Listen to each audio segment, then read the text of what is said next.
So guys, my name is Bryce Eusebio. Nandito tayo ngayon sa Maka taping. The question is, ano ang memorable about sa prom or sa acquaintance party ko dati? So si guys know, or sa mga hindi pa nakakaalam, isang beses pala ako napag-prom. It was last year with Chessy.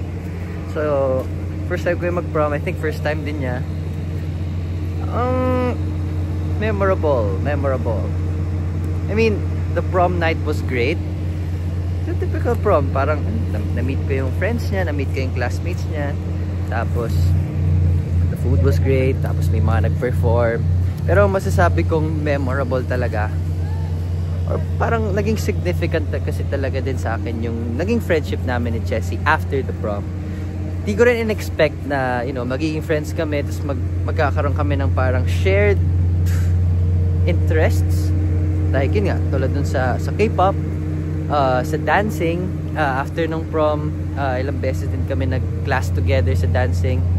Parehas kasi din kaming may love for dancing. So yun yung naging bonding namin. So yun yung sagot ko dun.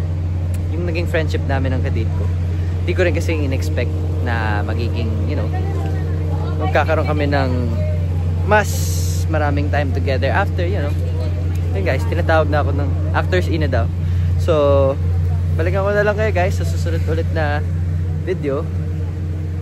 Peace guys.